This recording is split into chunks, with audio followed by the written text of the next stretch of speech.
Let's imagine for a moment we had the option to redesign human civilization from the ground up. What if, hypothetically speaking, we discovered an exact replica of the planet Earth, and the only difference between this new planet and our current one is that human evolution had not occurred. It was an open palette. No countries, no cities, no pollution, no Republicans, just a pristine, open environment. So, what would we do? Well, first we need a goal, right? And it's safe to say that goal would be to survive. And not to just survive, but to do so in an optimized, healthy, prosperous way. Most people indeed desire to live, and they would prefer to do so without suffering. Therefore, the basis of this civilization needs to be as supportive and hence sustainable for human life as possible, taking into account the material needs of all the world's people while trying to remove anything that could hurt us in the long run. That goal of, say, maximum sustainability understood, the next question regards our method. What kind of approach do we take? Well, let's see. Last I checked, politics was the method of social operation on Earth.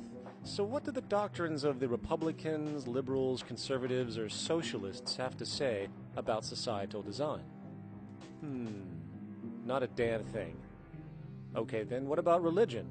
Surely the great creator had to have left some blueprint somewhere. No, nothing I can find. Okay then, so what's left? It appears something called science. Science is unique in that its methods demand not only that the ideas proposed be tested and replicated, but everything science comes up with is also inherently falsifiable. In other words, unlike religion and politics, science has no ego, and everything it suggests accepts the possibility of being proven wrong eventually. It holds on to nothing and evolves constantly. Well, that sounds natural enough to me. So then, based on the current state of scientific knowledge in the early 21st century, along with our goal of maximum sustainability for the human population, how do we begin the actual process of construction? Well, the first question to ask, what do we need to survive? The answer, of course, are planetary resources. Whether it is the water we drink, the energy we use, the raw materials we utilize to create tools and shelter, the planet hosts an inventory of resources, many of which are demanded for our survival.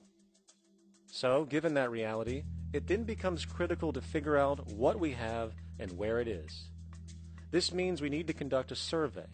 We simply locate and identify every physical resource on the planet we can, along with the amount available at each location, from the deposits of copper, to the most potent locations for wind farms to produce energy, to the natural freshwater springs, to an assessment of the amount of fish in the ocean, to the most prime arable land for food cultivation, etc.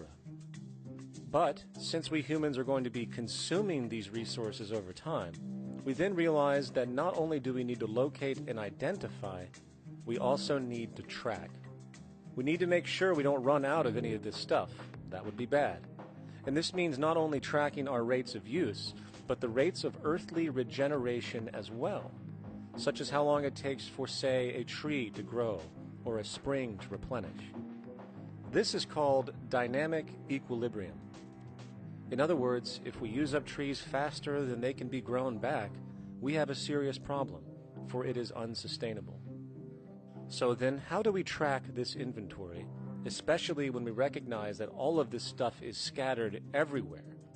We have large mineral mines in what we call Africa, energy concentrations in the Middle East, huge tidal power possibilities on the Atlantic coast of North America, the largest supply of fresh water in Brazil, etc. Well, once again, good old science has a suggestion.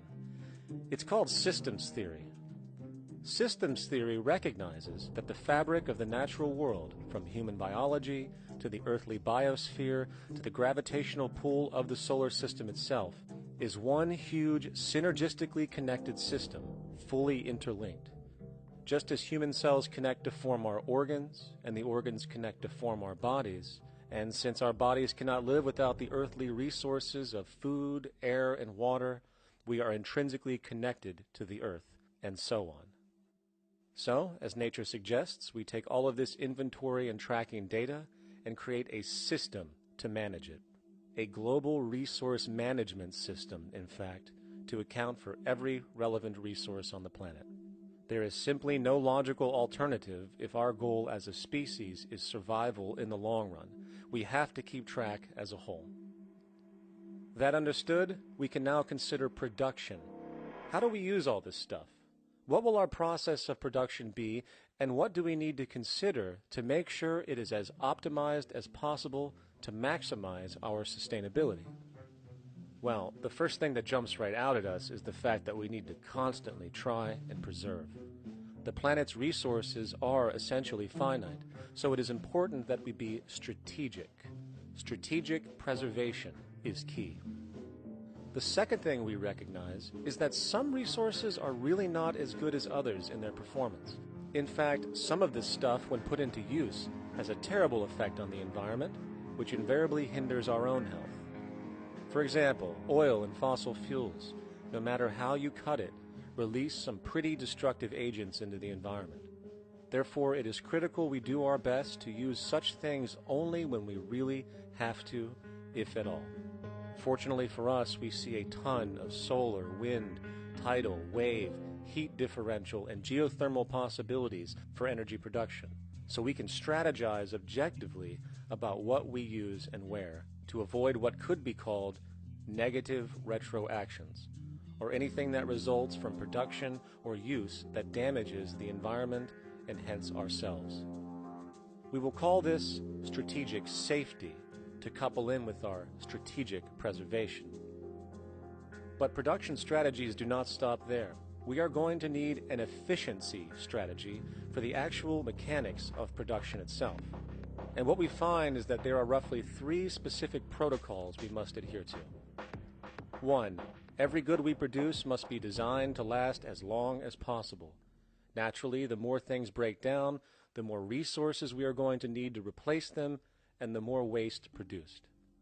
2. When things do break down or are no longer usable for whatever reason, it is critical that we harvest or recycle as much as we possibly can. So the production design must take this into account directly at the very earliest stages. 3. Quickly evolving technologies, such as electronics, which are subject to the fastest rates of technological obsolescence, would need to be designed to foreshadow and accommodate physical updates. The last thing we want to do is throw away an entire computer system just because it has only one broken part or is outdated. So we simply design the components to be easily updated, part by part, standardized and universally interchangeable, foreshadowed by the current trend of technological change. And when we realize that the mechanisms of strategic preservation, strategic safety, and strategic efficiency are purely technical considerations, devoid of any human opinion or bias, we simply program these strategies into a computer which can weigh and calculate all the relevant variables, allowing us to always arrive at the absolute best method for sustainable production based on current understandings. And while that might sound complex, all it is a glorified calculator. Not to mention, such multivariate decision-making and monitoring systems are already used across the world today for isolated purposes. It is simply a process of scaling it out. So, now we not only have our resource management system, but also a production management system, both of which are easily computer automated to maximize efficiency, preservation, and safety. The informational reality is that the human mind, or even a group of humans, cannot track what needs to be tracked. It must be done by computers, and it can be. And this brings us to the next level, distribution. What sustainability strategies make sense here? Well, since we know that the shortest distance between 2 points is a straight line, and since energy is required to power transport machines, the less transport distance, the more efficient. Producing goods in one continent and shipping them over to another only makes sense if the goods in question simply cannot be produced in the target area. Otherwise, it is nothing but wasteful. We must localize production so distribution is simple, fast, and requires the least amount of energy. We'll call this the proximity strategy. which simply means we reduce the travel of goods as much as possible, whether raw materials or finished consumer products. Of course, it might also be important to know what goods we are transporting and why, and this falls under the category of demand. And demand is simply what people need to be healthy and to have a high quality of life. The spectrum of material human needs range from core life-supporting necessities, such as food, clean water, shelter, to social and recreational goods, which allow for relaxation and personal social enjoyment, both important factors in human and social health overall. So, very simply, we take another survey. People describe their needs. Demand is assessed, and production begins based on that demand. And since the level of demand of different goods will naturally fluctuate and change around different regions, we need to create a demand distribution tracking system, so to avoid overruns and shortages. Of course, this idea is old news. It is used in every major store chain today to make sure they keep up with their inventory. Only this time we are tracking on a global scale. But, wait a minute, we really can't fully understand demand if we don't account for the actual usage of the good itself. Is it logical and sustainable for every single human to, say, have one of everything made, regardless of their usage? No, that would be simply wasteful and inefficient. If a person has a need for a good, but that need is only for, say, 45 minutes a day on average, it would be much more efficient if that good was made available to them and to others when needed. Many forget that it isn't the good that they want, it is the purpose of that good.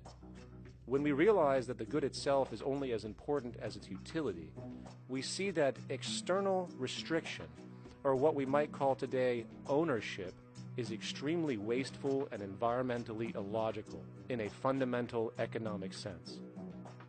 So, we need to devise a strategy called strategic access.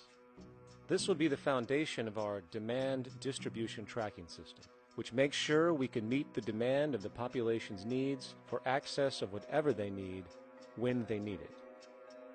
And as far as physically obtaining the goods, centralized and regional access centers all make sense for the most part, placed in close proximity to the population, and a person would simply come in, take the item, use it, and when finished, return it when it is no longer needed. Sort of how a library works today. In fact, these centers could not only exist in the community in the way we see local stores today, but specialized access centers would exist in specific areas where often certain goods are utilized, saving more energy with less repeat transport. And once this demand tracking system is in order, it is tied into our production management system, and of course into our resource management system, hence creating a unified, dynamically updating, global economic management machine that simply makes sure we remain sustainable, starting with securing the integrity of our finite resources, moving to make sure we only create the best, most strategic goods possible, while distributing everything in the most intelligent and efficient way.